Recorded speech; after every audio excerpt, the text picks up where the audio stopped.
Mysore itinerary में Mysore palace, Amba विलास palace, महाराजा palace, तीनों एक ही पैलेस का नाम है और पूरे मैसूर रीजन में नंबर 1 की आइटिनरी रखता है ये। धीरे धीरे हम मैसूर पैलेस की ओर आगे बढ़ रहे हैं।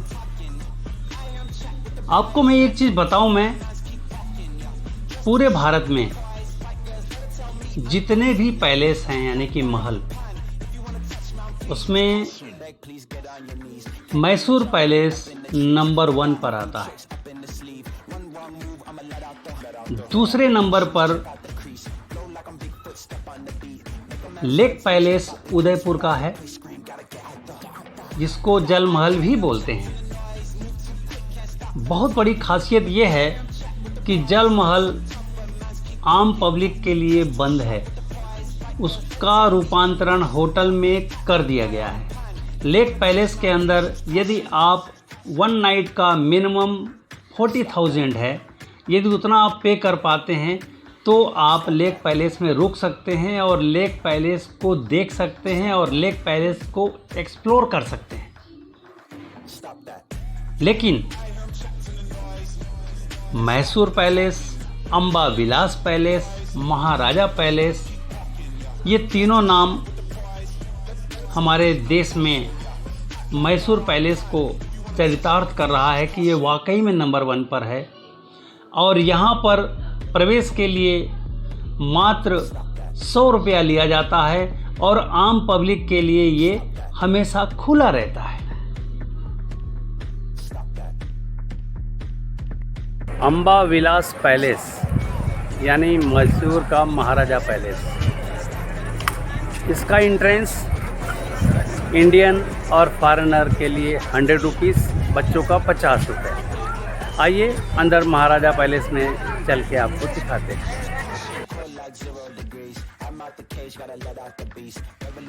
फ्रंट में जो मैसूर पैलेस हमें दिखाई देता है, पर्यटकों के लिए वहां से प्रवेश नहीं है। मैसूर पैलेस के बैक साइड में प्रवेश के लिए 2 काउंटर बने हुए हैं। उन दोनों काउंटर से आप इस पैलेस को देखने आ सकते हैं। दोनों काउंटर के प्रवेश द्वार पर टिकट विंडो है। टिकट विंडो से टिकट 100 रुपया ईच का लेकर आप अंदर प्रवेश कर सकते हैं। प्रवेश करने के साथ ही महल के अंदर जूते चप्पल पहनकर जाना वर्जित है।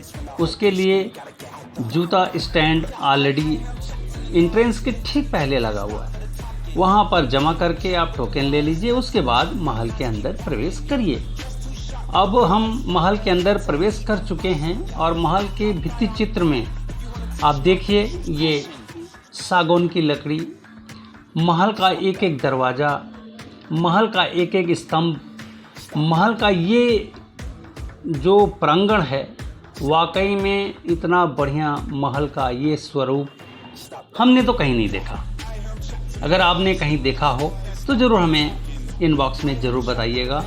इतना बड़ा दरबार हॉल, जिसका ये स्वर्णिम इतिहास यानी कि सोने जैसा दिख रहा है, ऐसा इतिहास इसका है। चलिए अंबा विलास पैलेस के बारे में थोड़ा सा कुछ जानकारी पर आइए डिस्कशन हो जाए।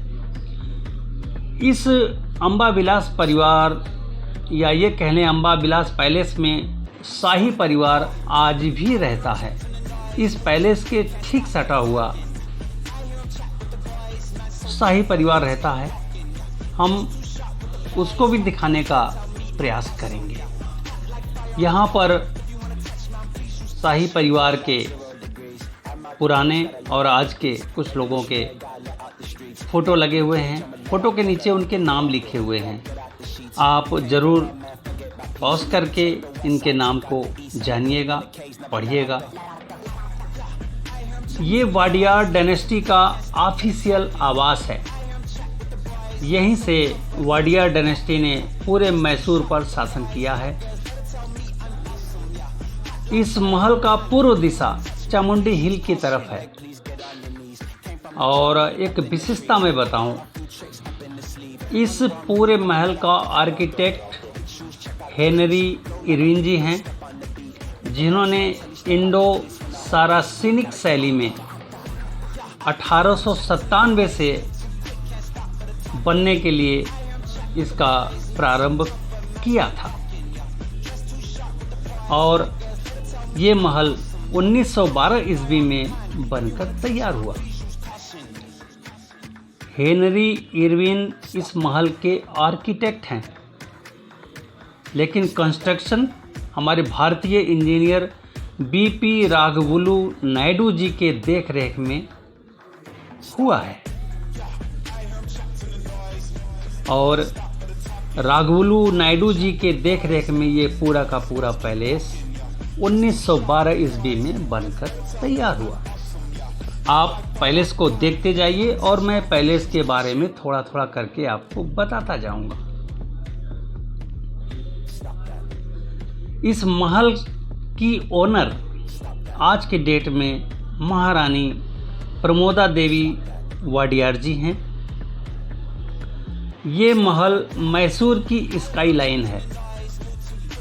स्काई लाइन इसलिए कहा जा रहा है कि ये तिमंजिला इमारत, जिसका टॉम या डोम ऊपर जाके पिन का आकार ग्रहण करता है, चौकोर टावर में ये डोम बनाया गया है। और ये पूरा का पूरा महल 3 मंजिल का है। तो इस तरह से ये तिमंजिला महल आप लोग अभी देख पा रहे होंगे। आप देखिए, ये सोने के कुर्सी कह लीजिए या शासन का एक अंदाज है, सोने और चांदी का बैठका या कुर्सी। तो ये वो चीज़ें हैं। बीच बीच में महल के दीवारों पर ऑयल पेंट के चित्र बने हुए हैं, जो 1912 से आज तक अपने इतिहास को हमें बता रहे हैं। ये मंदिर नुमा सोने का ये आप स्ट्रक्चर देख रहे हैं। ये बेल्जियम ग्लास जो आज भी अपनी छवि हमें दिखा रहा है। चलिए, वाडिया डायनेस्टी के बारे में थोड़ा सा कुछ जानकारी हम फिर आपको दिए देते हैं। मैसूर पैलेस को भारत के सबसे बड़े महलों में प्रथम स्थान प्राप्त है। वाडिया डायनेस्टी 1399 से लेकर 1950 तक मैसूर में स्थापित रही है और वाडिया डायनेस्टी का शासन 1950 तक रहा है। उसके बाद भारतीय गणराज्य के गठन के बाद मैसूर रियासत भी भारतीय गणराज्य में शामिल हो गया। तो ये एक छोटा सा उल्लेख रहा है। अब आप महल के एक एक सीन को विधि से देखिए और देखकर आप स्वयं उत्साहित होंगे और वाकई में सोचेंगे कि हम भारत के नंबर 1 महल को देख रहे हैं। एक एक नक्काशी को देखिए। ये देखिए, द्वार और स्तंभ, दीवार पर उकेरी गई देवी और देवताओं की ये प्रतिमाएं जो स्थापित हैं। ये दीवार देखिए, हाथी दांत का बना हुआ दीवार है। ये सागौन के लकड़ी के ऊपर हाथी दांत की नक्काशी की गई। ये देखिए, एकदम एक सिरे से दूसरे सिरे तक, ओर से छोर तक, ये पूरा का पूरा गोल्ड का प्लेटिंग इसके ऊपर है, यानी कि सोने का पत्र चढ़ा हुआ है, जिससे इसकी छवि कहीं से कम न हो, इसका पूरा ध्यान रखा गया है। और 1912 से लेके 2023 तक लगभग 110 वर्ष बीत जाने के बाद भी ये महल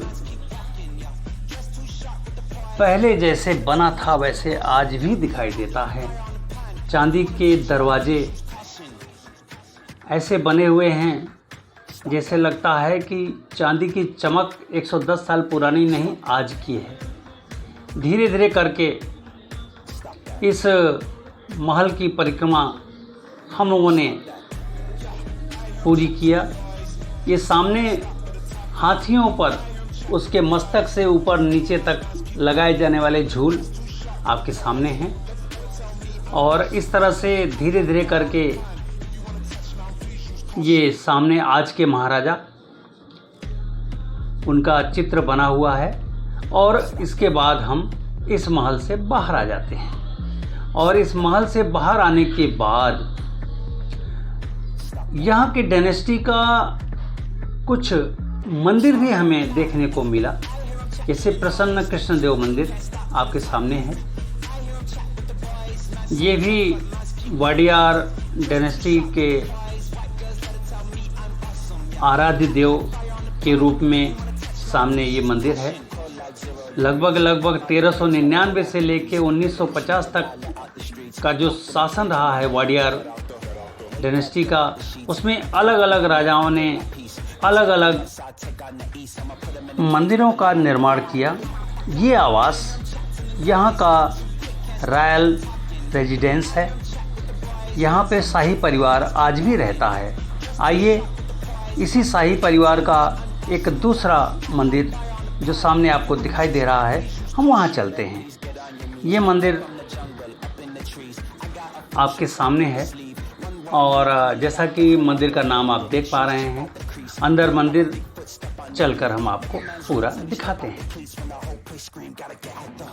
मंदिर का पूरा स्ट्रक्चर द्रविड़ शैली का है, और ये मंदिर लक्ष्मी और नरसिम्हा जी को समर्पित है। साथ में अन्य देवताओं का भी मूर्ति इस मंदिर में लगा हुआ है। सामने लक्ष्मी जी, और ये रामानुजाचार्य जी, और इस तरह से ये मंदिर का पूरा परिक्रमा मार्ग, और सामने ये महाराजा पैलेस। इस प्रांगण का ये तीसरा मंदिर है, वाराह मंदिर। इसमें भगवान के वाराह मंदिर का पूरा दर्शन होता है। इसका मंदिर का नाम है श्वेत वाराह स्वामी मंदिर, और मंदिर पूरी तरह द्रविड़ शैली का उद्बोधन हम सभी को करा रहा है। एक एक पत्थर अपने आप में इतिहास की वो कहानी बता रही है जो सदियों पहले इसे छेनी और हैमर के चोट से बनाया गया। ये मंदिर भी उसी तरह से कितना पुराना है ये कुछ नहीं कहा जा सकता, क्योंकि ये डायनेस्टी 1399 से मैसूर में शासन कर रही है, और मंदिर भी काफ़ी पुराना रहा है। लेकिन महल 19वीं शताब्दी में बनकर तैयार हुआ। हमारे किसी व्यूअर ने हमें इनबॉक्स में लिखा कि आप केवल घुमाते रहते हैं और हमें कुछ खिलाते नहीं। तो भूख तो हमें भी लगी थी। महाराजा पैलेस 3 घंटा देखने के बाद तो पास में घंटा घर के पास पुरोहित रेस्टोरेंट में हम आए, और यहाँ पर थाली सिस्टम है। 300 की थाली ये देते हैं, जिसमें 5 रोटी होती है। 5 रोटी में 4 रोटी गेहूं के आटे की, और 1 रोटी 3 में से कोई एक होगी, जैसे कि बाजरे की, मक्के की या मिस्सी रोटी। तो ये हो गया। और इस तरह से ये 4 कटोरियाँ हैं। 4 कटोरियों में एक एक करके सारी सब्जियां परोसी जाएंगी। पहले तो सूखी सब्जी देखिए, उसके बाद चना मसाला साथ में, और आम रस, और साथ में 1 गुलाब जामुन, पापड़ और खमन ढोकला भी इस थाली में प्रोवाइड किया जाएगा। साथ ही साथ चावल और खिचड़ी दोनों दिए जाएंगे, जितना भी आप खा सकें। 5 रोटी के बाद चावल और खिचड़ी भी रहेगी। तो इस तरह से ये आपने दाल देखा, आलू मटर की सब्ज़ी देखी, और ये टमाटर का एक तरह से चटनी कह लीजिए या टमाटर की सब्ज़ी कह लीजिए। तो ये रहा रोटी। साथ ही साथ अभी और भी चीज़ें आनी शेष हैं, जैसे कि सलाद आएगा, और सलाद के साथ ही साथ नारियल की चटनी और लोबिया और बेसन की सब्जी आएगी साथ में। तो इतने सारे आइटम 300 रुपये में खाने के बाद हर किसी का मन भूख ना भी लगे तो ज़रूर लगेगा कि नहीं यार, भूख अब हमें लग गई है, हमें खाना भी चाहिए। तो चलिए, हम इस थाली का आनंद आपको दिखा भी रहे हैं और हम स्वयं भी इसका आनंद लेंगे भी। और इसके बाद हम आपको अगला कुर्ग और मैसूर के फूडीज़ के बारे में ही बताएंगे, जहाँ पे एक एक आइटम आप देखिएगा। जितने रेस्टोरेंट में हम गए हैं वहाँ सब का डिटेल आपको देंगे।